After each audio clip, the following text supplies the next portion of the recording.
Cik Nazri to our English Unit ID today. And then I think without further ado, I would like to call Mr. Nazri to start. Okay, jemput Cik Nazri.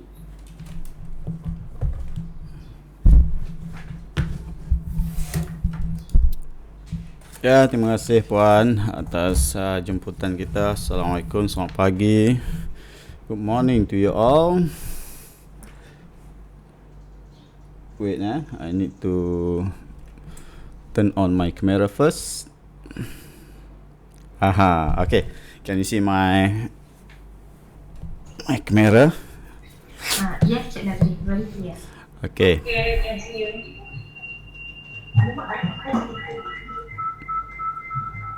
Okey, dia ruang gema kita panggil. Ruang gema sebab kita berada dekat-dekat dan pada channel yang sama. Nanti kita akan belajar bagaimana ruang gema ini boleh berlaku. Okey. Sebelum itu, terima kasih kerana menjemput saya pada sesi kali ini.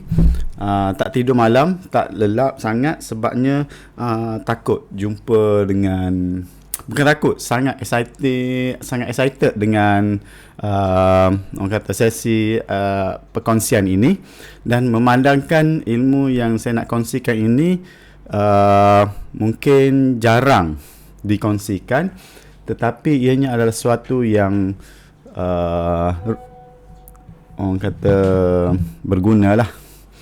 Ros mana tu Ros? Tak pergi, tak datang lagi tu. Kursi saja ada. Orang tak ada tu. Ada pun. Okay.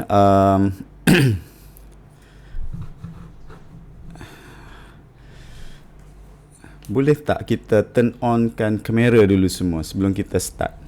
Nak tengok ada orang tak? Ya. Ya. Ada. Okay. Wah, Cik Jo. Dia macam ni lah. Apa ni, kita start dengan trust. Okay, kepercayaan pada antara penceramah dengan audiens. Barulah kita lebih bersemangat. Aswat mana Aswat? Pergi mana tu? Kak Juati ada tak? Ada. Oh. Ada, kejap. Nak tengok kejap je muka. Tengok dah ready ke, dah pakai tudung ke, dah solat ke, dah sarapan ke. Dia tengok sarapan, tak boleh nak buka lagi lah kamera. Okey, tak apa. Bunyi suara pun tak apa. Okey. Kak Fit, mana Kak Fit? Ada ni, ada kan? Ada. Pokok nak ambil gambar tak ke? Ambil gambar. Ambil gambar dulu. Kak Ria disconnect takutnya. Okey. Siapa lagi? Melin, Hakim. Okey, Kaku kejap. Someone need to capture untuk foto. Sesi group foto. Oh, nak pakai lipstick sekejap. Pakai lipstick tu kamera dulu. Boleh touch up balik. Betul. Tengok bagus tu. Link siap bagi Manila tu.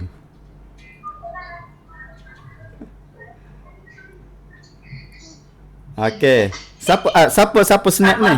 Siapa ambil gambar ni? Okey, Nairul. Dah. Nairul dah. Okey, dah siap. Okey, right. So, saya perlu turn off my camera sebab saya nak guna tablet saya. Kalau tak nanti nampak lubang hidung saya. Okay, you all boleh turn off. Okay. So, ini adalah agreement kita lah. So, you jangan tipu saya tak tipu you all. Maknanya, kita stay dalam kelas ni, tak buat anyanya kepada kawan lah Kalau tak nanti saya cakap seorang-seorang. Bila tanya tak ada jawapan, tak ada respon. So itulah saya apa? Saya harapkan pada you all lah, jangan lipat kawal lah. Okey. Baru kita nak start ni. Terus boleh turn off lah. Okey, topik yang menarik hari ni kita akan share. So saya akan sharekan saya punya slide ni. Kalau ada request nak slide ni, saya segan sikit nak bagi, sebabnya dia terabur sikit. Tapi tak apalah. Saya try. Okey, tajuk kita pada hari ni, saya minta maaf saya nak cakap bahasa Inggeris saya takut dah. Bila berdepan dengan mahaguru, sifu-sifu, cikgu-cikgu pensyarah yang hebat bahasa Inggeris ni, saya tak boleh nak kelentong dah. Okey, jadi saya terpaksa guna bahasa Melayu lah. Boleh Okey. Boleh. Ya. Okey, tajuk kita sekarang kita nak share berkenaan dengan media literacy. Apa itu media literacy? Iaitu tahap kecelikan terhadap media.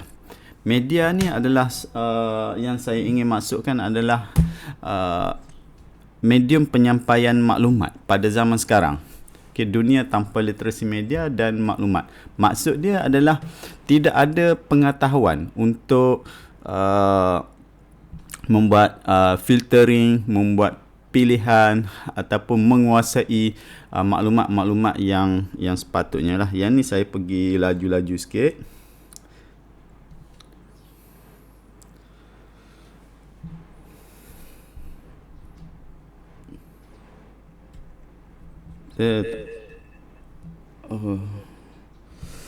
Okey, media ni dia, bila lambakan media ni dia banyak, so kita akan ada masalah nanti. Agak-agaknya apakah masalah apabila media ni terlalu banyak kita dihujani oleh media-media. Ada macam-macam berita. Lepas tu berebut berita. Nak dengar tu, bangun pagi dah ada berita, sebelum tidur pun ada berita. So agak-agaknya dia bahaya ataupun tidak ni berita-berita yang banyak ni daripada pelbagai media. Ada telefon, ada TV, ada internet, okay, ada banner tepi jalan, okay, ada pamphlet orang letak dekat kereta, macam-macam. Ada yang scam pun ada. So inilah yang pengetahuan yang kita perlu ada. So yang ni saya akan pergi laju-laju sikit, sebab yang ni hanya intro saya saja, sekitar dalam 10 minit gitu. Okay, dia saya nak conteng mana dah ni. Okay, banyak sumber cerita sekarang, dari kawan-kawan, dari wartawan, dari kerajaan, dari WhatsApp lah. Saya ada buat berkenaan dengan berapa persen orang tengok WhatsApp ni untuk mendapatkan berita. So amatlah yang terkejutnya bahawa TV3 Astro Awani ke apa-apa berita dia panggil prime media, media utama, kalah kepada WhatsApp je. Sekarang ni berita orang pergi pada WhatsApp je. Ini adalah media utama, new media. Betul tak? Anda setuju tak? Boleh angkat tangan. Yes, Nairu. Boleh. Sangat setuju. New media.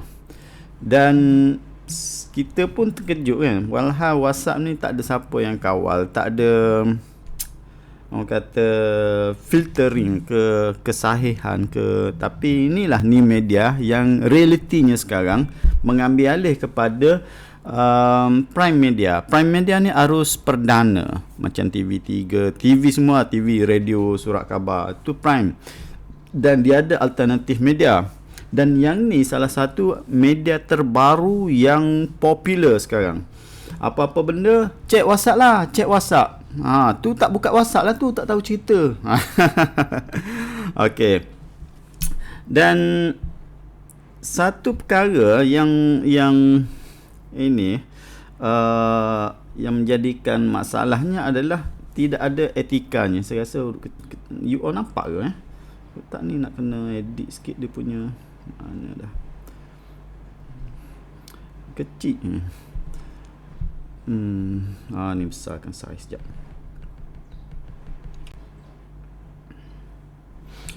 Ya, dia guna pen macam ni lah. Ni okey, jadi bukan semua sumber tu orang yang menyampaikan maklumat, orang yang menulis maklumat tu dia bukan wartawan yang bertauliah. Okey, ramai yang tidak bertauliah dan mungkin tidak tahu apakah maklumat itu perlu kita perlu patuhi etika dan amalan untuk penyebaran maklumat. Tak ada etika pun, just sprite gitu je. So itu akan mendatangkan masalah. Kalau ikut zaman Nabi dulu, dia kata tengok siapa yang penyebarnya. Okey, berita tersebut takut akan jadi fitnah. Okey, kita tak dapat bayangkan rupanya bentuk fitnah pada zaman sekarang macam ni. Okey, dia datang secara orang kata ramai-ramai. Okey, dan tanpa kita sedari bahawa ianya adalah bahan fitnah yang sama ada disengajakan ataupun tidak disengajakan. So yang ni yang isunya, susah nak percaya berita yang ada sekarang.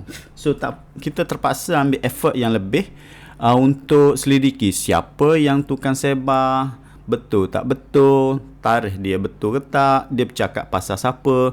Takut dia bercakap pasal A, kita faham dia bercakap pasal B. So kesahihan, ketepatan, kepalsuan, semua tu kita banyak masalah lah, susah nak percaya sikit. Okay, hari ni pun sebenarnya saya takut saya kena scam dengan rumah saya ni. Actually betul ke ni, tak betul ke, tapi tak apa, kita ready sebab dia kita dah percaya kan.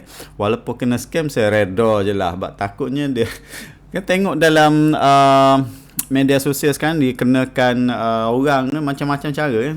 Saya risau juga, tapi sebab rumah kan kita percaya je lah. Tapi possible anda boleh betul Cik Azri percaya. Anda boleh terkena scam daripada orang yang rapat dengan kita semua. Bukan scam, dia panggil prank. Okey, hatta untuk buat hari ni pun kita masih sepatutnya boleh risau, takut maklumat tu salah. Okey, saya nak share di sini ada 7. Ni mungkin ada yang dah tahu, ada yang belum, berkenaan dengan kecelaruan maklumat. Okay, bukan saja ada istilah kecelaruan identiti, tetapi ada kecelaruan maklumat. Daripada perkataan itu saja kita pun dah faham. Kecelaruan memberikan maksud bahawa dianya tidak pasti yang mana satu. So dia ada satu jenis. Okay, satu jenis ni iaitu satira ataupun parodi. You all biasa dengar lah ni, parodi kan. So parodi ni dah glamour lah sekarang ni, meniru. Kemudian dia ada konten yang mengelirukan, misleading content. Saya ingat guna bahasa Inggeris lagi use all senang faham. Okay, dan ada lagi imposed content, dia menyamar.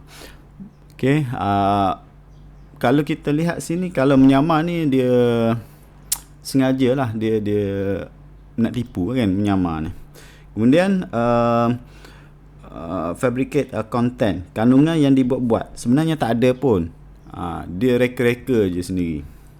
Kemudian yang palsu, dia false connection, kaitan yang palsu. Macam saya beritahu tadilah, cerita sebenarnya situasi A, situasi B, padahal tak berkait pun antara situasi A dengan situasi B, tetapi sengaja dikaitkan. Okay, sengaja dikaitkan antara situasi A dengan situasi B. Nanti you all boleh recall pengalaman-pengalaman you all dapat. Mesti ada ni, semua ni. Salah satunya mesti ada pernah kena atau pernah terlihat. Okay, berkenaan dengan kecelaruan maklumat yang kita dapat. Okay, konteks palsu. Okay, konteks palsu. Okay, kita bukan nak buat kelas ni, macam kelas pula. Kandungan manipulasi. Okay, manipulate content. Benda ni, kalau you perhatikan, semuanya negatif kan. semuanya negatif. So perkara ini sama ada dianya disengajakan atau tidak disengajakan berlaku. Okay. Sama ada berniat baik ataupun tidak berniat baik. Kadang-kadang berniat baik pun dia akan buat benda-benda macam ni juga. Ataupun untuk hiburan pun dia akan buat juga. Macam parodi tu dia akan buat juga untuk gurauan. Okey, macam mana? Okey. Stop. Okey, barulah boleh pergi next.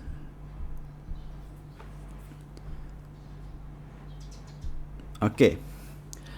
You all orang bahasa kan? Language kan? Boleh tak cari satu perkataan yang tersembunyi dalam masa 5 ke 10 saat? Boleh tak? Cuba tengok betul-betul. Kandungan. Taipan palsu. Yes, betul. Siapa tu? Siapa jawab? Hidayah dengan Nairul. Nairo. Laju je dua orang. So ini dah dapat point ya, point. Kandungan punya mak. Siapa tu? Siapa tu jawab? Asu. Kandungan itu. Kandungan manipulasi tadi tu. Okay. So ini rating pertama, rating kedua, rating 3 aktif. Oh, dapat ajar kau. Dia maksudnya yang 3 ni sedang memberikan 100% tumpuan semasa saya bercakap. Okay, so kita minta member yang lain pun sila perhati betul-betul. Yang ini saya nak beritahu bukan berkenaan dengan perkataan. Saya nak beritahu dalam dunia hari ini kita terdapat banyak maklumat. Dan maklumat itu kita perlu sisihkan. Kita perlu susun. Kita perlu buang. Kita perlu filter. Kita perlu membentuk pola dia. Maklumat-maklumat itu mengikut bias keperluan diri, kepentingan diri ataupun tidak. Dalam maklumat, kita mesti ada dua perkara. Maklumat berkenaan dengan kita, of course, kita akan ambil tahu. Betul tak? So, kalau you all suka pasal solekan, so you all akan ambil tahu apakah brand, apakah syarat, kondisi, dia punya foundation dia. Mesti you ambil tahu. Tetapi ingat, apabila you all terus menjurus kepada perkara-perkara itu, you all akan terlupa benda yang tidak berkaitan dengan maklumat tu. So, yang ni yang sedang berlaku sekarang. Okay, dia panggil macam bubble information. Bubble information. Pernah dengar bubble? Ini bubble. Bubble ni apa benda bubble? Belut. Buih. Oh, okey. So, buih ni, kalau you duduk dalam ni, you tak akan pergi dah pada buih-buih yang lain. Tak pergi dah sebab you tak pecah. Hanya berada dalam buih ni je. Nairo berada dalam buih ni. Azimah berada pada buih ni. Okay, Cik Jo ada dalam buih ni. So, tak ada connecting. Maklumat tu tak ada connecting. So, yang ni sedang berlaku. Nanti saya ulas. Alright. Kita ada situasi sekarang. Kita ada dua keadaan situasi ni. Situasi. Okey, situasinya adalah dalam keadaan maklumat yang terhad, satu. Yang kedua, dalam keadaan maklumat yang banyak pun ada satu. So, contohlah ni kita nak kongsi ataupun tidak maklumat ni. Bila kita terima pakar astronomi Rusia dakwa bumi dalam bahaya. Mungkin sebulan lagi akan meletup habislah bumi. So adalah viral WhatsApp punya teks tu. Yes, bubble itu gelembung. Yes. Bubble, gelembung.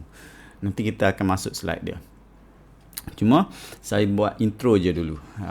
Nak bagi menarik sikit. So kita lihat sini semua maklumat saya terhad. Selalunya saya baca buku akhbar bahan bercetak. Dia punya bahan rujukan dia tu je.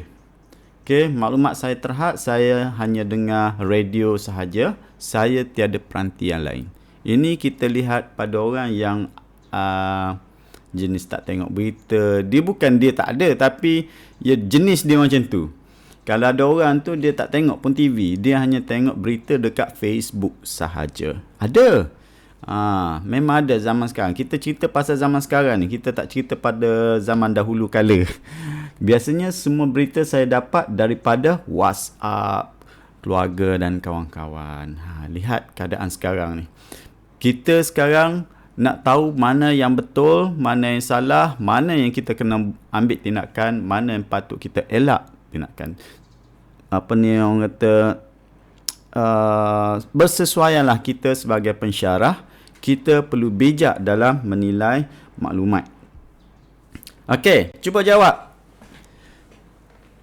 Tindakan saya apabila saya menerima maklumat melalui media sosial, saya pilih satu respon sahaja. So, sila pilih satu sahaja respon. Minta volunteer. Tak buat apa-apa. Tak ada apa-apa. Lagi? Kongsi maklumat tersebut dengan seberapa ramai ahli keluarga dalam tahunan. Yes, lagi? Fit? Tak apa. Yang ni bukan soalan periksa. Ini soalan orang kata you all tanya sendiri, you all jawab sendiri. Maknanya kena ikhlas. Saya bukan nak menilai jawapan. Kita just nak beritahu, mengakulah, membuat pengakuan. Kalau macam saya, kadang-kadang berlaku juga terus kongsi. Seberapa ramai. Sebab kadang-kadang kita nak cepat, tak baca habis pun. Adakah macam tu? Kan, tak baca apa pun terus zup kongsi. Tapi kalau hal-hal kerja, saya akan tunggu dulu, saya akan tengok, saya akan check. Kalau bukan hal kerja, memang confirm saya buat pengakuan di sini, berekod pula tu. Okey, saya. Kalau Cik Jo macam mana, Cik Jo? Saya tak buat apa-apa lah. Okey, ini tak buat apa-apa. Yang penting ke, yang tak penting ke, yang betul ke, yang tak betul ke, tak buat apa-apa. Ini baik uninstall terus WhatsApp tu. Senang. Tapi dia akan ambil dia akan ambil maklum sebenarnya. Tapi yang ni bukan untuk cari jawapan. Kita just nak mengaku amalan kita sahaja. So kita lihat pada yang seterusnya. Okey, kita lihat dalam situasi ini yang dihubungi oleh dunia tanpa sepadan yang menyiarkan berkongsi cerita. Apakah kriteria pemilihan sumber? Yang ni macam kelas lah pula ni. Okey, kita tengok. Kita nak belajar. Kalau macam Cik Jo tadi, dia kata tidak buat apa-apa tu sebenarnya perkara yang sepatutnya kita dah hama sekarang. Jangan buat apa-apa pada WhatsApp yang bentuk pemakluman. Okey, kecuali WhatsApp kerja lah. Cik Nazri, Ya. contohnya kan kalau kita share, lepas tu kita letak kat belakang tu. Betul ke ni? Boleh tak? Itu pertanyaan. Kita bukan menyebarkan, kita bertanya. Ada, nanti saya beritahu kat sini. Tindakan macam tu betul ke salah? Dia akan mengakibatkan gema. Faham tak? Gema. Nanti saya explain. You all memang kena stay lah kena tahu tu. Sebab benda tu berada pada slide yang kedua. Kita panggil gema, ruang gema. Ruang gema ni dalam gua kita bila lawan hello, bunyi hello, hello, hello, hello, hello, bermaksud sesiapa yang sama setuju dengan kita, siapa yang sama pendapat dengan kita, siapa yang punya minat yang sama dengan kita akan menyokong kita, akan terus menyokong kita. Jadi dia jadi macam partner in crime lah. Walaupun benda itu salah, mereka akan tetap akan sokong kita. Dan yang mana setuju tu berada dalam grup WhatsApp itu. Sesiapa yang tidak setuju, automatik dia akan left grup WhatsApp tu. So automatik dalam grup itu adalah grup you all semua, tak ada pembangkang. So kalau apa-apa benda you tanya berkenaan dengan isu itu, dia orang akan setuju je. Tapi tak apa, tu nanti saya akan explain. Klik restrain. Restrain lah dia panggil. Restrain saya tak kerti nak sebut. restrict. Restrain. Restrain. Restrain ni maksud dia dalam komputer ni ada selalu. Kita akan putuskan untuk penjejak. Yang ni saya memang suka sangat untuk share, termasuk untuk rumah saya pun, sebab saya nak you all selamat. Saya nak you all selamat. Saya tak nak saya seorang je selamat, tapi kadang-kadang kena juga ni. Tapi inilah 3 langkah klik restrain, iaitu semak tajuk, URL dan ringkasan hasil carian. You kalau dapat sesuatu, jangan terus tanya dalam grup WhatsApp. Jangan terus buat copy forward message tu kemudian tanya, betul ke gini? Itu langkah yang ketiga lah. Langkah pertama, kita sendiri kena semak tajuk tu, URL tu. Jangan malas. Jangan kita minta mengharapkan orang lain untuk tukang semak maklumat tu bagi pihak kita. Kita sendiri dulu kena check. Kalau URL ni Uniform Resource Locator, iaitu alamat dalam internet tu. Dia kalau pelik-pelik itu hati-hati lah. Okay. Semak kandungan URL .org ke .gov ke .my. Yang tu boleh kalau yang terutamanya .gov .org tu boleh dipercayai. Tapi ingat, yang tu adalah ramai yang akan cuba menipu lah. Macam Maybank. Perhatikan betul-betul. Maybank, kita kena tahu alamat Maybank yang sebenarnya. Maybank to you. Okay. So Maybank to you. Ada orang akan cuba tipu kita.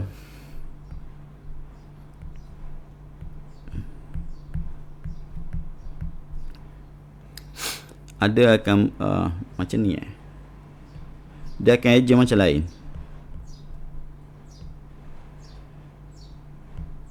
Walaupun satu je huruf, dia boleh menipu kita. Sebab .com ni dia adalah unik, nama yang unik. Walaupun satu je perkataan yang berubah, dia akan dikira sebagai unik. Faham tak? Ini sangat bahaya. So kena check dulu URL dia. Pastikan sumber yang dirujuk adalah daripada sumber yang dipercayai. Okay, sumber yang dipercayai.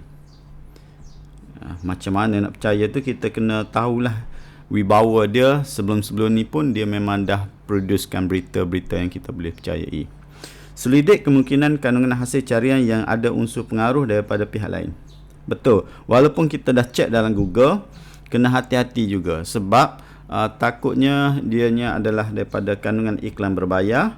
Perhatikan terimaan terma sponsor. So yang ni pun kena hati-hati juga. Seterusnya, okay. Dunia tanpa literasi media. Okay. Ini saya ambil yang heavy sikit lah. Contoh dia, uji kebolehan mentafsir kesahihan maklumat. So kalau yang berita, siapa akan pertikaikan berita itu benar ataupun palsu? Tak kan? So kalau berita media utama tu, kita akan terus percayalah. Okay, kita akan terus percaya. Cuma kita perlu selidiki, adakah pihak ketiga yang dia laporkan itu menyampaikan berita yang sebenar. Yang tu je yang kita perlu hati-hati.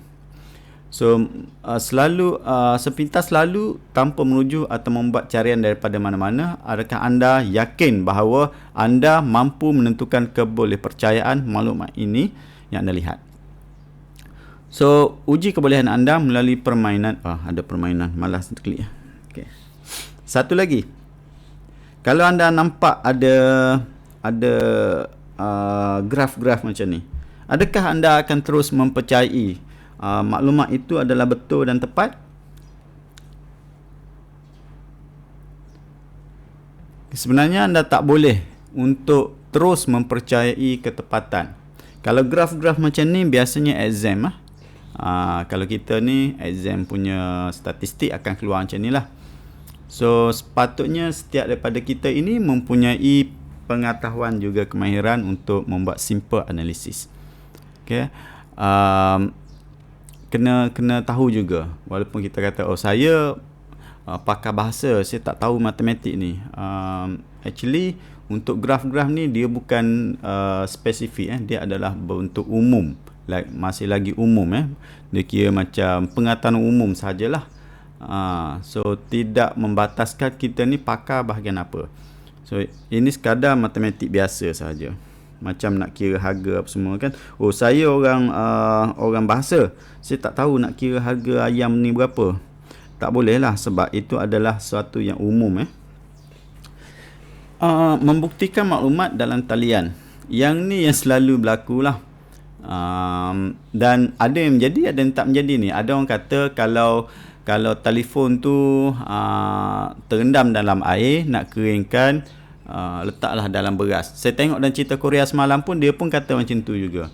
Entah betul ataupun entah tidak. So maklumat yang kita terima tu betul atau tidak, kadang-kadang kita boleh buat eksperimen sendiri saja. Betul kita akan check maklumat itu betul atau tidak. Kita akan buat eksperimen kita sendiri, sebab dia mudah je. Jadi yang ni tak ada masalah. Yang masalah yang pertama ni, yang ni dengan yang ni. Tak apa, seterusnya. Yang ni heavy sikit, berkenaan dengan propaganda. So mungkin boleh menjadi satu pengetahuan tambahan lah berkenaan dengan Perang Dunia Kedua dulu. Ni berkenaan dengan Yahudi. Boleh ke saya cerita benda ni dekat sini? Berkenaan dengan Hitler. Minta permission dulu, boleh ke saya cerita berkenaan dengan dunia ni? Boleh cik. Boleh. Ini berkenaan dengan Nazi. Thank you. Nazi. Kita melihat pada bagaimana kerajaan dulu mengawal maklumat, membentuk pemikiran pada masa itu.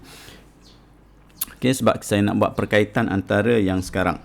Tahukah anda bahawa 2 daripada 3 orang Yahudi terbunuh semasa Perang Dunia Kedua akibat daripada undang-undang tajaan kerajaan yang membangkitkan isu perkauman?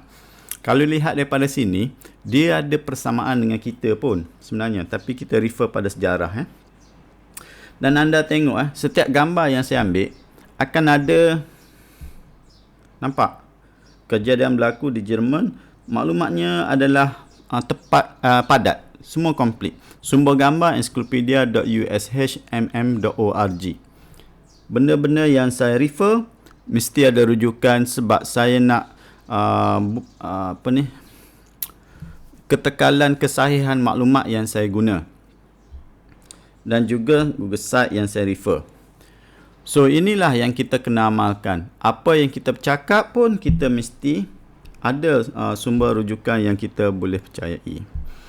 Lihat. Pernahkah anda terfikir mengapa begitu ramai orang boleh mempercayai propaganda Nazi yang kejam? Mengapakah kempen Adolf Hitler yang mengancam Yahudi sebagai bangsa yang berbahaya mendapat sokongan ramai pada masa itu? Nazi ni dia sebenarnya dia nak lari pada fokus masalah utama dia. So dia Yahudi itu adalah pendatang semasa tu. So dia sebarkan berita, membuat propaganda dan membunuh Yahudi lah. Propaganda Nazi sering menggambarkan orang Yahudi. Saya nak beritahu sini bagaimana maklumat itu digunakan untuk menghasut. Menggambarkan orang Yahudi sebagai golongan yang terlibat dalam konspirasi untuk memprovokasi peperangan. So gambar dia macam tu je. Nampak tak ni? Ni gambar dia. Dibuat gambar macam tu je. Ni Yahudi. Yahudi lah tu. So logo Israel sekarang Dalam gambar di atas, seorang Yahudi digambarkan bersekongkol di belakang tabir untuk mengawal kuasa sekutu yang diwakili dengan bendera Inggeris dengan Soviet. Dua ni. Hebat kan? So benda besar dia main ni. Keterangan gambarnya bunyi di sebalik kekuatan musuh orang Yahudi. Maknanya orang Yahudi ni di belakang dia ada Amerika dan Rusia. So pernahkah anda dia buat lagi ni gambar-gambar. Ni gambar yang digunakan. Saya ialah dalam fotografi ni, gambar-gambar lama ni memang saya kaji bagaimana ianya digunakan untuk menyampaikan maklumat. Okey, gambar tersebut menunjukkan 2 orang doktor yang berada dalam wad swaka yang tidak dikenali. Swaka ni dia tempat perlindungan lah. Okay, keberadaan pesakit tersebut digambarkan sebagai hidup hanya sebagai beban.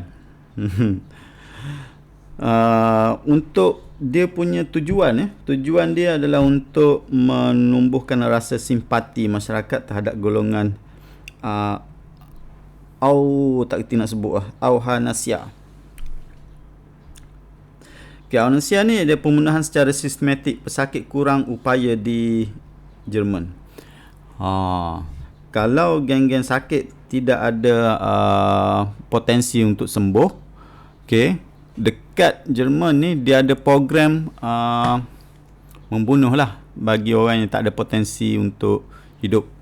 Bahaya macam itulah, macam-macam dunia yang kejam ni. Tapi maklumat itu disampaikan melalui gambar ni. Okay, lihat ni gambar Menteri Propaganda Nazi Joseph Goebbels menyampaikan ucapan beliau dengan menyeru orang ramai supaya mengulau. Okey, ni sama macam sekarang berlaku. Kedai perniagaan milik orang Yahudi.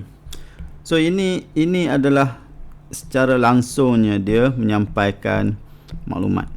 So adakah mereka mempercayai maklumat tersebut? Mestilah, sebab menteri kan. Bila menteri bercakap, orang akan mudah percaya. Menteri cakap apa pun orang akan mudah percaya. Saya pergi seterusnya.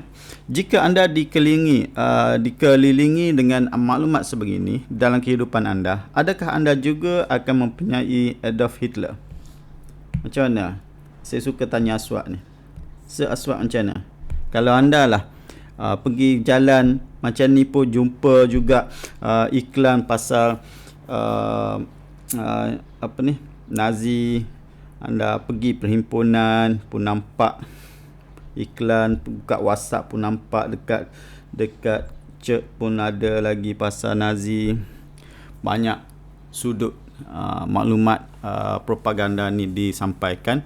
Kalau kita lah duduk pada zaman tu, adakah kita akan mempercayai Adolf Hitler? Kalau Aswad ni macam mana? Dah tak ada. Mana? Sumber dia satu je kan, source tak ada. So kemungkinan besar lah. Yes. Pada masa tu sumber dikawal. Dikawal. Kawalan dan pemilikan penuh oleh kerajaan. Dia apa yang saya cerita ini, dia reflect juga pada cerita kita pada hari ini. Okey, kita panggil heuristik ketersediaan. Maklumat yang disebarkan secara luas dianggap sebagai suara majoriti. Dan anda menganggap suara majoriti itu adalah suara yang benar. Walhal itu adalah propaganda. Faham tak sekarang ni? Ini contoh saya bagi yang senang. Dek, janganlah keluar kat luar sana, sangat bahaya tau. Kemarin saja ada satu lagi kes kematian kemalangan jalan raya. Budak ni pun jawab, jangan risau mak, saya pergi dekat je. Okey, mak dia pula balas, percaya cakap mama. Sebaik saja kamu melangkah keluar dari rumah, kamu terdedah dengan bahaya yang tidak dapat diramalkan. Lepas tu anak dia cakap, janganlah melampau, jangan risau ya, saya pergi dekat je. Lepas tu mak dia cakap, orang tua cakap kamu kenalah dengar, ai sakit kepala aku. Ni apa yang kita nak gambarkan ni? Kita nak gambarkan apa ni? Mak dia ni mempercayai maklumat yang dia terima yang ni. Kemarin. Ni maklumat. Terima maklumat. Jadi anak dia tu tak terima maklumat dan dia tak percayalah benda tu. Yang ni yang dikatakan oleh heuristik ketersediaan. Ada banyak cerita. Boleh tak you all bagi contoh orang semua kata raya bila? Cerita raya ni, ungkit balik ni. Raya bila raya? Ayah Selasa. 3 Mei. 3 Mei raya. Mei hari Selasa. Yang ni saya nak tanya. Maklumat siapa kata 3 Mei ni? Siapa kata 3 Mei? Oh, tengok kalender. Kalender tu disediakan oleh siapa? Siapa yang sediakan kalender tu? Ni dah bila masuk kelas literasi ni dia jadi macam ni lah sikit. Dia tanya. Kalender pun dia tak boleh percaya juga. Siapa yang buat kalender ni? Lepas tu ramai orang akan kata umum tahu raya. Umum tahu raya tu ikut tarikh tu lah kan, betul tak? Ke macam mana ni isu dia sebenar pasal raya ni? Maklumat yang kita dengarnya bukan ni kan, bukan 3 Mei kan. Kita dengar 2 Mei tetapi tidak ada pengesahan. Betul tak? Ada penafian lagi. Nampak kecelaruan lah tu. Maklumat yang kita terima sebenarnya bercelaru dah habis. Tak tahu mana yang betul, tak tahu mana yang tepat. Sebabnya kredibiliti orang yang menyediakan maklumat itu dah mula terjejas. Dia dah tak konsisten dalam membuat keputusan. Tetapi bukan itu isu dia. Saya nak cerita berkenaan dengan heuristik kesediaan. Iaitu semua orang kata itulah yang betulnya 3 Mei. Saya bukan nak ulas yang lain. Saya nak ulas semua orang beranggapan majoriti kata 3 Mei adalah maklumat yang benar. So yang ni kita sendiri pun kena hati-hati dalam kehidupan kita. Walaupun semua orang kata benar, ramai orang kata benar maklumat tu, tapi kita tetap kena hati-hati. Saya harap you all faham lah apa yang saya nak beritahu ni. Okey, cuba cek jap. Pada pendapat anda, adakah liputan media yang berlebihan akan mendorong situasi heuristik ketersediaan dalam kalangan masyarakat? Ya, tidak, tak pasti.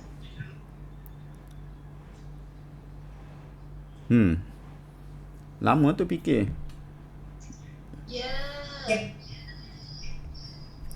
Ya, tentu. Ya. Betul. Kerana ada teori kalau dia berulang, Yes. orang seiring akan termakan juga, terpengaruh. Yes, betul. Pengulangan. Yes, betul.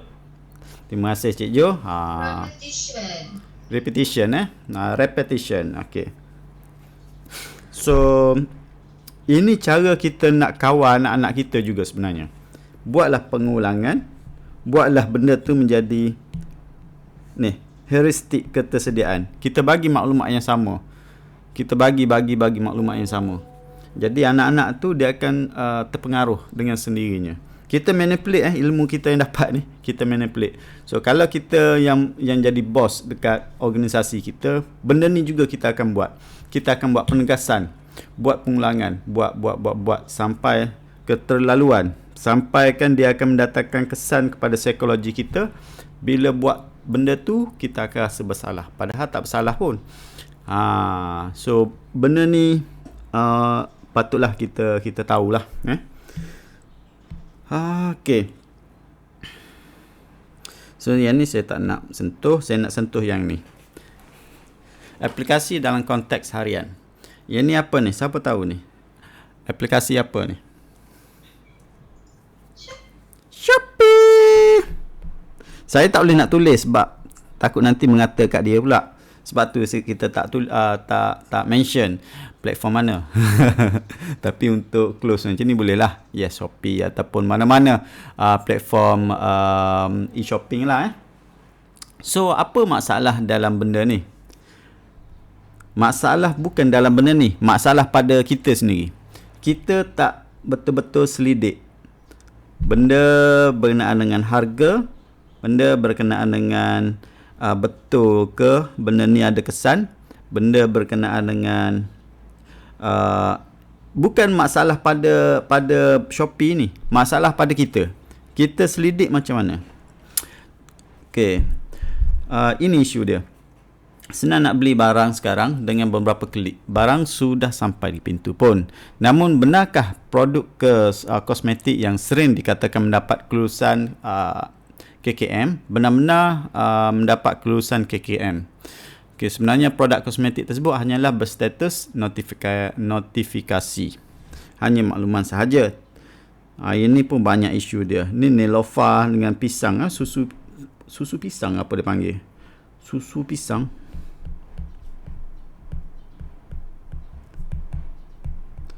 Ya, ni dah jadi satu rujukan kes lah sekarang ni. Ni dia panggil overclaim. Saya rasa you all ada. Kalau yang geng-geng mak jemah ni, dia tahulah overclaim berkenaan dengan manfaat susu pisang yang telah terlebih claim oleh ejen penjual tu, bahawa tak ada serat pun dalam tu.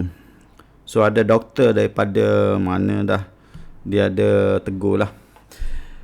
Okay, ini kita sekadar makluman untuk kita lah, panduan pada diri kita. Bukan saja untuk produk kosmetik, produk apa-apa produk pun. Okay, macam kita nak beli kereta ke, nak beli apa-apalah, rumah ke.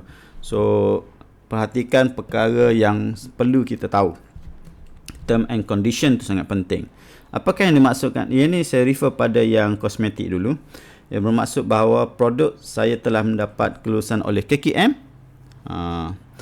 So notifikasi bermaksudnya pengisytiharaan, pematuhan oleh syarikat pemegang notifikasi terhadap peraturan keperluan dan garis panduan yang ditetapkan untuk produk kosmetik. So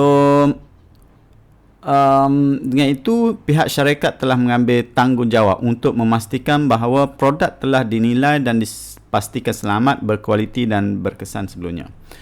Oleh itu bukan satu bentuk kelulusan, dia hanya notifikasi sahaja, pemakluman sahaja, akan dipantau dari masa ke semasa oleh KKM.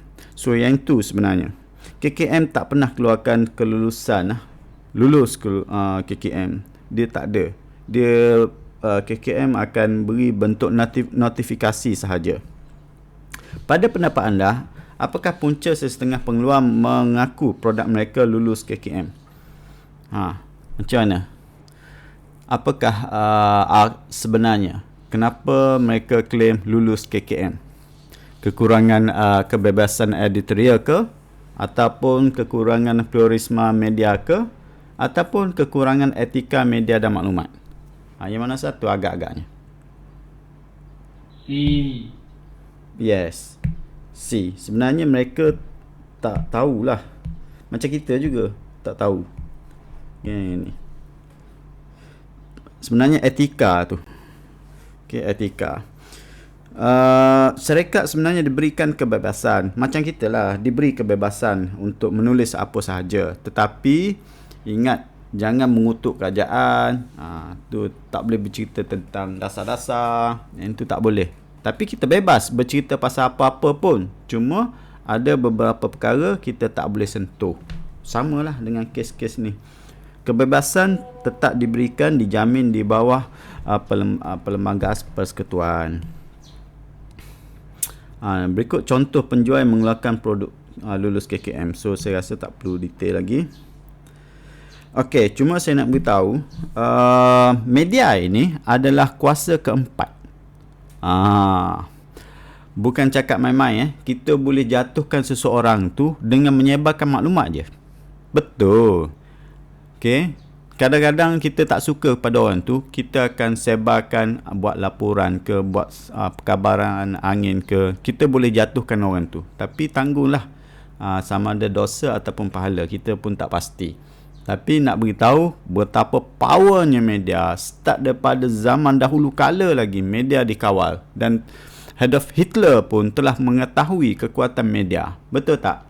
Okay? Kita dah lihat pada contoh daripada sejarah tadi, Perang Dunia Kedua. Kita memang boleh diperbodohkan. Dan mungkin sekarang pun kita ada orang sedang menggelakkan kita sebab kita tak ada maklumat. So saya nak beritahu pada you all, kekuatan kita pensyarah adalah kepada maklumat dan juga kepakaran kita. Itu je. Kuasa lain kita tak ada. So kalau you all boleh kuasai maklumat, dan semua orang akan refer kita. So pada masa tu orang akan panggil kita Sifu. Orang akan panggil kita Master, sebab maklumat tu kita ada. Okay, media pula sebab tu saya kata media ini berkuasa. Okay, siapa yang menguasai media ni adalah orang yang berkuasa. Media pula digelar mengikut Perlembagaan Persekutuan Malaysia memperkasakan prinsip pemisahan kuasa antara tiga. Rasa you all dah belajar ni dalam tamadun. Tak ingat lah belajar kat mana, tapi saya ingat saya ada belajar dulu prinsip pemisahan kuasa, iaitu kuasa utama, kuasa eksekutif, perundangan dan kehakiman. Selalu keluar dan beritahu dengan pemisahan kuasa supaya kuasa pemerintah dapat diimbangkan. Ni dalam negara-negara demokrasi je ada.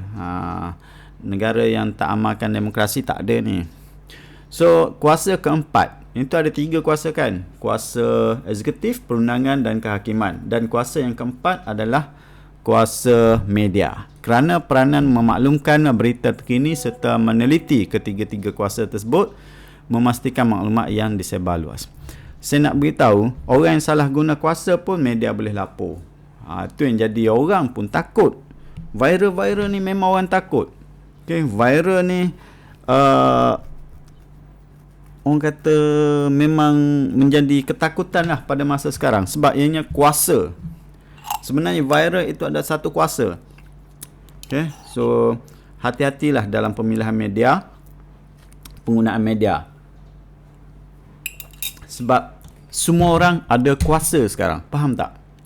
Semua orang ada kuasa media. Jadi media jika digunakan dengan betul pada tangan you all, pada tangan kita, boleh mendatangkan manfaat dan juga musibah. Okay, musibah. So ini kepentingan literasi. So saya kata kepentingan literasi, memahami skop literasi media dan mana ni keyboard ni? Ya. Saya dah habis dah ni. Saya nak minta you all sikit je. Nak buatkan sedikit refleksi lah. Saya ada slide yang kedua, tapi saya tak akan tunjuk lah pada hari ni. Saya tak nak curi masa you all. Cumanya kalau ada jemputan lain kali, saya tak sempat bercerita tentang ruang gema, bubble, saya tak sempat bercerita. Tapi setakat ini, kepentingan literasi media dan maklumat, memahami skop literasi media dan maklumat serta cara untuk mengakses maklumat dengan selamat. So yang ni saya harap kita semua dapat lah. So dapat terimalah sesuatu pada hari ni.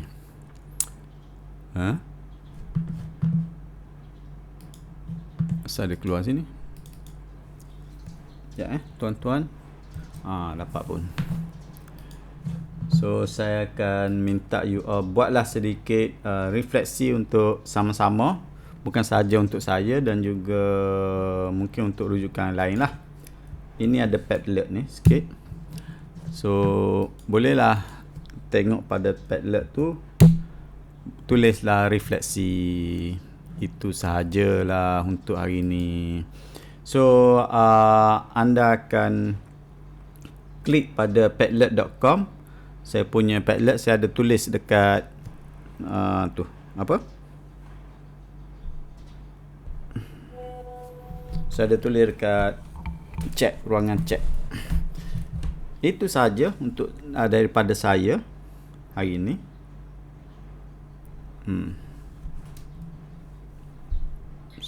Okey, terima kasih Cik Nazri.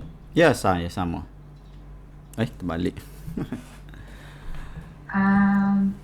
Baiklah, kalau sebelum kita mengakhiri sesi kita pada hari ini, ada apa pertanyaan ke daripada betul. kepada Cik Nazri? Ya, betul. Silakan sebab boleh tanya berkenaan dengan perkara-perkara yang berkaitan tentang cara nak buat filtering. Ada rugi tak tanya. Kalau lain kali tanya saya charge. Satu pertanyaan. Ya, saya. Itu Terdengar tu perkataan ruang gemuk kan, ruang gemuk. Yes, ruang gemuk.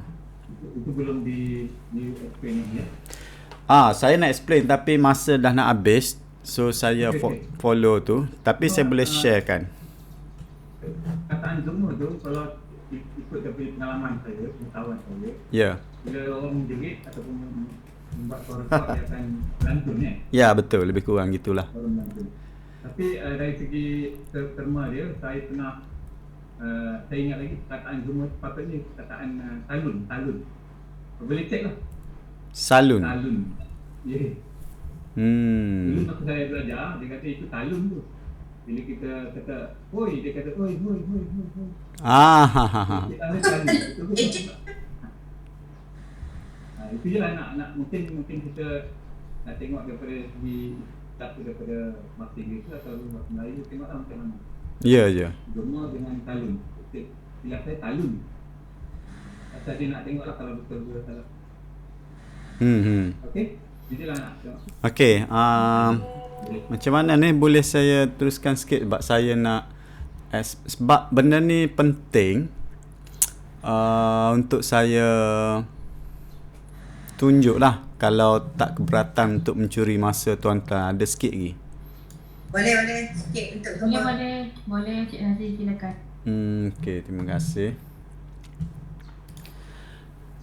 Okey, pertama sekali saya ingin explain berkenaan dengan gemma ni, dia tak sama macam yang definisi yang Cik Jo beritahu tu. Tetapi dia hampir-hampir lah. Okey, saya tengah mencari video dia ni. Kejap ada, saya boleh share kat sini So saya tak perlukan tablet dah sekarang. Saya tutup ini. Okey, saya akan sharekan yang ni. Entire. Saya akan share sekejap sorry. Share entire screen. No, bukan entire screen. Windows.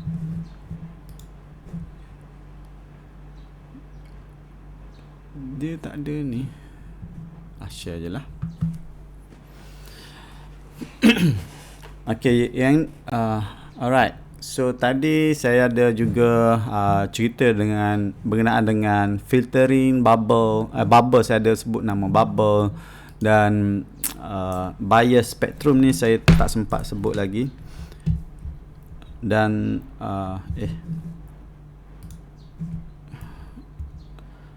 okay, ruang gema yang Cik Jo tanya tadi. Ni ruang gema.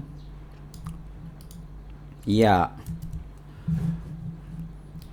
So saya nak bermula dekat mana? Ruang gema ni kalau saya explain takut you tak faham. Saya tunjukkan video dia lah. Manalah video saya letak. Ni tengok explain jap.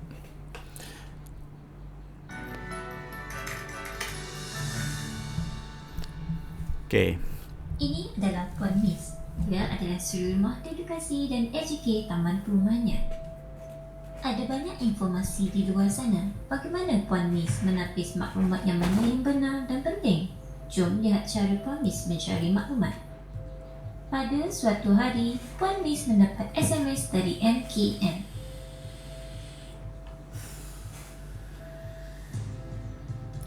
Bimbang akan keselamatan keluarganya, Puan Miss melihat Facebook group untuk tahu apa yang dikatakan oleh orang lain. Tanpa pengetahuan Puan Miss, semua ahli berpendapat sama dengan Puan A kerana ahli yang tidak setuju sudah left group. Puan Miss juga membuat carian online menggunakan kata kunci apakah bahaya vaksin COVID-19. Apabila Puan Miss melihat rekomendasi YouTube mengenai bahaya vaksin COVID, dia melihat paparan visual yang menakutkan. Ramai kenalan Puan Miss menghantar mesej bertanyakan pendapatnya. Bagaimana Puan Miss akan menjawab soalan ini? Ini adalah hasil carian informasi Puan Miss. Kebanyakan pandangan sama ditemui olehnya. Puan Miss tidak terdedah dengan pandangan lain disebabkan oleh bias carian. Bias carian adalah hasil carian peribadi di mana algoritma laman web secara selektif meneka maklumat yang ingin dilihat oleh pengguna berdasarkan lokasi, tingkah laku klik lalu, sejarah carian dan cookie. Kesannya, pengguna tidak didedahkan dengan maklumat yang tidak bersetuju dengan pandangan mereka dan mengasingkan mereka dalam gelembung maklumat. Pengemis menyebarkan info yang ditemuinya ke media sosial.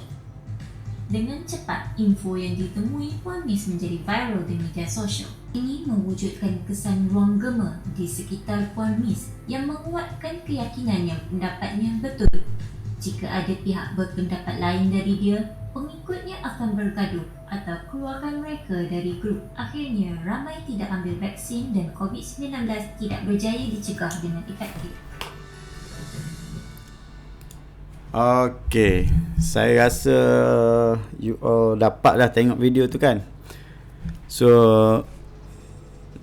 gema ni adalah orang yang bersependapat dengan kita disebabkan oleh tadilah isu yang kita tanya tu. Biasanya ada penyokong, ada yang menentang. Yang menentang tu akan silent, tak memberikan apa-apa makluman, ataupun dia left group, ataupun dia mute kita. Dan yang ada hanyalah kita punya gema lah. Gema kita adalah yang sependapat dengan kita. So itu adalah tak bagus lah, sebab kita hanya dapat yang apa yang kita nak dengar je. Boleh faham tak? Itu adalah gema kita. Faham tak maksud gema tu? Maksudnya kita sendiri yang bersifat selektif apa yang kita nak percaya ataupun tak percaya. Betul. Yang tu kita tak bincangkan tentang stand kita. Kita bincang tentang algoritma komputer ni. Dia akan ini yang saya nak beritahu kepada you all lah, berkenaan dengan cookies. Cookies ni dekat FB, bukan saja FB, you masuk saja dalam laman web, dalam Facebook, Instagram, YouTube, Google, mereka akan minta kita enablekan cookies. Cookies ni merupakan pengesan jejak, dan juga satu lagi location. Setiap apa keyword yang kita type, dia akan masukkan dalam library cookies. So library cookies ini akan membuat pattern carian kita. So kalau hari ni you search you tengok sahaja berkenaan dengan bag, besok lusa tulak semua dia akan cadangkan berkenaan dengan bag sahaja carian kita. Dan gema ni pula adalah selektif, yang bukan kita susun, bukan kita. Sebenarnya dicadangkan oleh algoritma yang ada dalam laman web internet tersebut. Dan yang secara manualnya yang dinyatakan dalam video itu tadi, ruang gema ni adalah rakan-rakan kita sendiri yang menyokong pendapat kita. Itu adalah ruang gema kita. Ruang gema ni mereka yang bersependapat dengan kita. Yang menentang tak ada. Confirm grup WhatsApp hanyalah grup ahli kawan kita yang setuju dengan kita je akan ada dalam tu. Yang tak setuju mereka akan left ataupun block ataupun left to the silent. Faham tak maksud saya?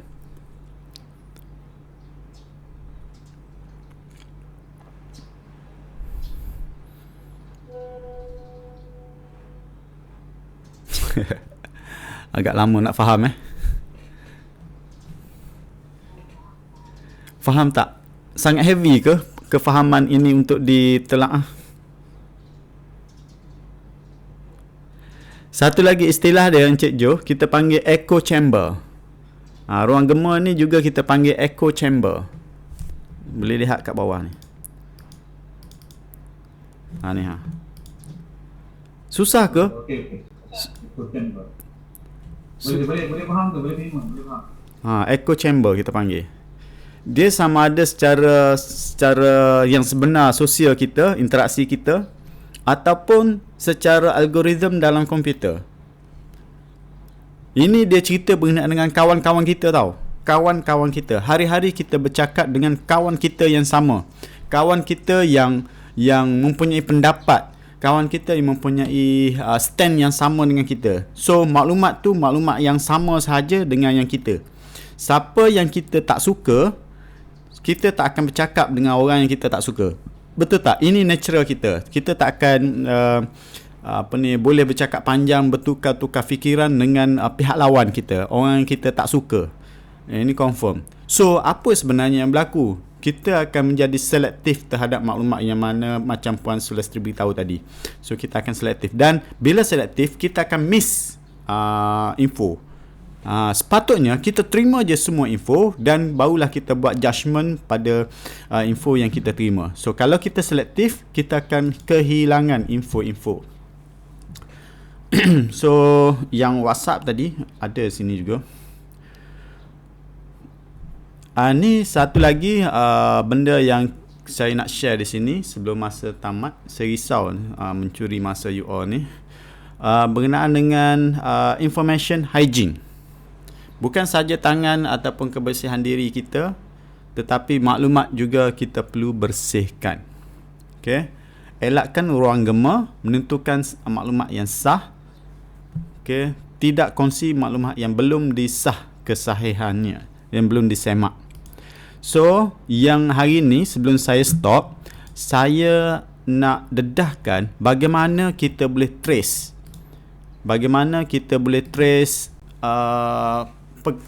aktiviti kita dalam media sosial. Dalam WhatsApp tak ada, dan WhatsApp tak ada, dan Telegram pun tak ada.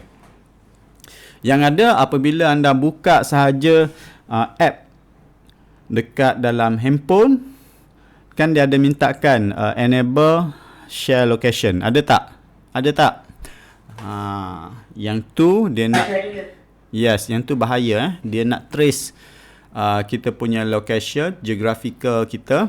Dan satu lagi cookies, dia minta kita enable. Kalau kita tak enable, sebenarnya tak apa pun, okey je. Cuma pihak penyedia aplikasi itu tidak dapat trace, tak dapat mencadangkan apakah maklumat yang seterusnya untuk dia cadangkan.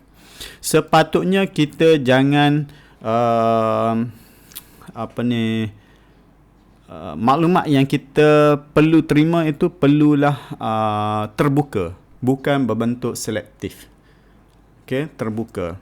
Barulah kita akan dapat pelbagai maklumat, dan selepas kita dapat pelbagai maklumat, barulah kita boleh pilih mana yang kita nak. Itu memang confirm lah, sebabnya kita manusia, kita perlu ada bias. Okey, spektrum bias. Okay, bukan berat sebelah sangat, tapi dia ada kepentingan pada diri orang tu. Okay, yang ni dia tak ada betul, tak ada salah. Cuma kita nak beritahu memang akan ada bias pada diri untuk kepentingan dirilah maklumat tu. So itu saja. Ada lagi tak soalan nak tanya?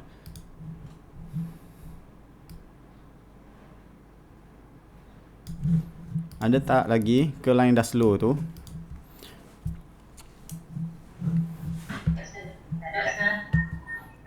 Tak? Ada. Alright. Terima kasih lah. Terima kasih sekali lagi kepada Cik Nazri. Satu perkongsian yang sangat berinformatif dan sangat saya kata berinformasi tinggi lah, dan sangat bagus untuk kita sebagai pensyarah di sini. Okey, dan saya sangat suka cita ingin mencadangkan kepada Madam KU kita untuk menjemput sekali lagi, beri kebenaran untuk kita menjemput sekali lagi Cik Nazri untuk sambung slot ni. Boleh ya Madam KU? InsyaAllah. Okey, baik. Terima kasih banyak Cik Nazri. Terima kasih.